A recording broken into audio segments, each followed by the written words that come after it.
Yeah, for sure. What's your funniest moment behind the wheel? Oh wow. Um, wow, that's a tough one. Uh, Funniest moment. Gosh, I can't really think of anything. I did the three races in Mexico, and but I also pre-ran all of the Baja courses and helped map them out with GPS. And the pre-running was really really the fun time. That's when you had your fun and could cut up and laugh and so forth. During the racing, um, that was always pretty serious, I guess. The one thing that I remember was we were doing a peninsula run, and we had started. This was at it wasn't a score race. It was another event that I was doing, the Nora 1000. And we had started 32nd on the road. And about a third of the way down the peninsula, I had moved up to be like 12th overall. And the pit crew was sitting there waiting for us, but they didn't expect us for like another hour, hour and a half. And they were all in their lawn chairs when I came pulling into the pit. And they turned around and did a double take, like, you're not supposed to be here for another hour and a half. And that was probably in a race car one of the most amusing times. That's pretty interesting. I dabbled into some go karts years ago when I was still living in Colorado and then came to Arizona. When I was doing go karting in Colorado, I actually was a pretty decent driver. I won a few races, but I got kicked out halfway in my first season because whenever I won, I couldn't stop gloating to the other competitors. And then when I came to Arizona, I competed in basically the same series but for Arizona. And my funniest memory was I invited my older brother to be in a race with me. And he actually did very good for his first race. He qualified second, and I qualified fifth. And when the race went green, he and I just drove past the field and pretty much took over the top two spots. And he was leading, pulling out ahead of me. I was second, and I had a feeling and was very happy for him because I thought we were going to finish 1-2 in the 25 lap race as brothers. Yeah, that would have been very cool. But this is what happened. After completing 3 laps, I saw that he was ahead of me by a full straightaway by that point on the road course, and so I was preparing to sort of defend him and just let him win.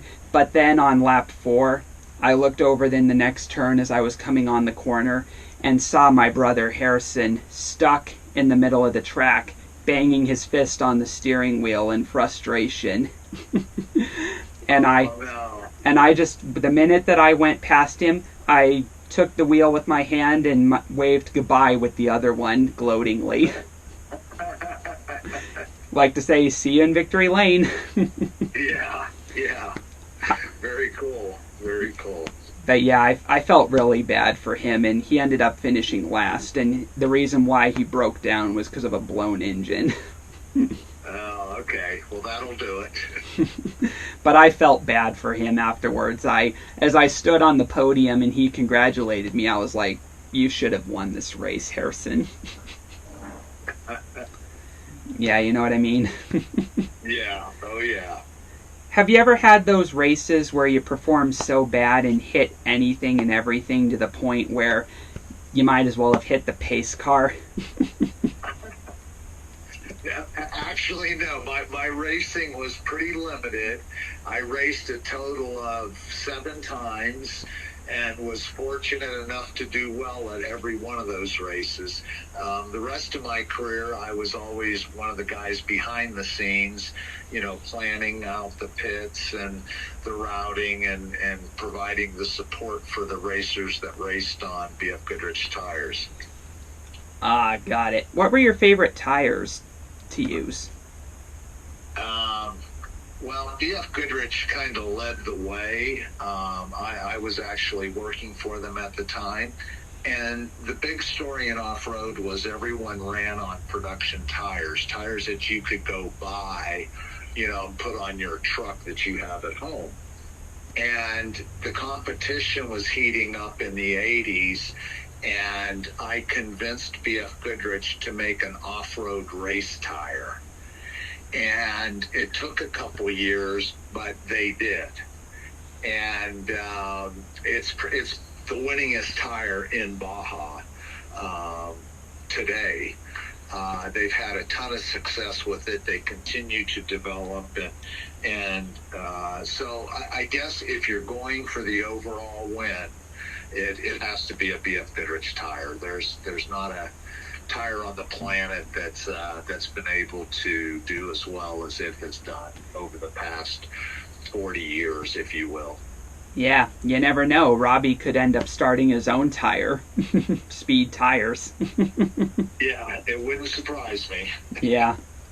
Just wondering, you don't have to answer this if you don't wish, but I read on the Hall of Fame website that you had some tragic stuff growing up where your mother died and then your dad was in prison for some reason. What happened? If you don't want to answer, I'm cool with it. No,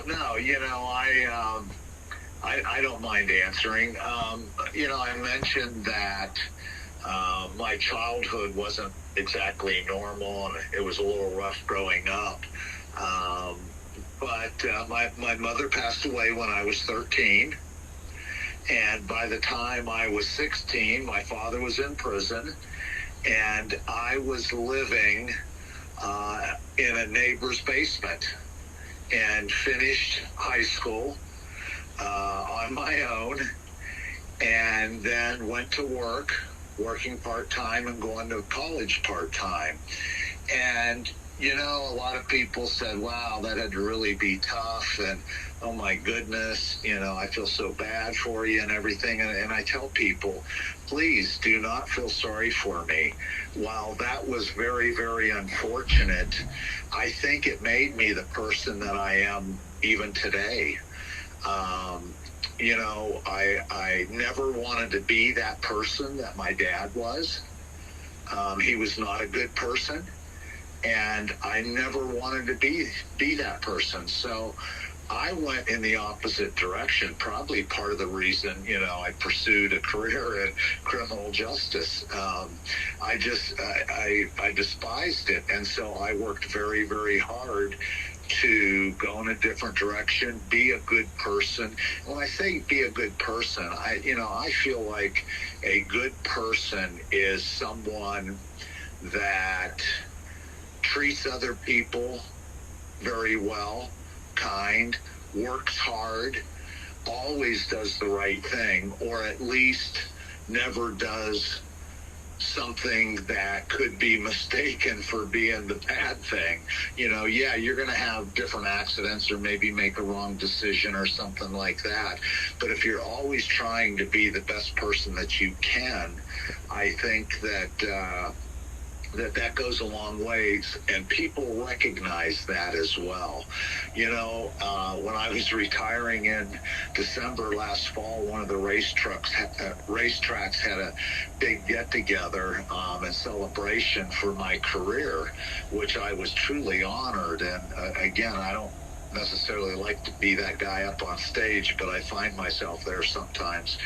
And one of the things that I told them at the end of my little talk, and I truly believe this with all my heart. I said, think about this for a moment. I've lived my life always trying to give more than I received.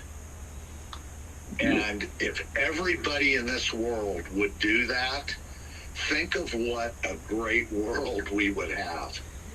Yeah. And that's not hard to do.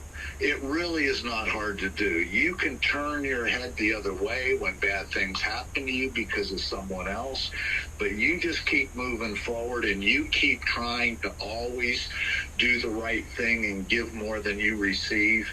and it'll come back to you. It really will. At least I truly believe that. And I just wish more people in this world would believe that.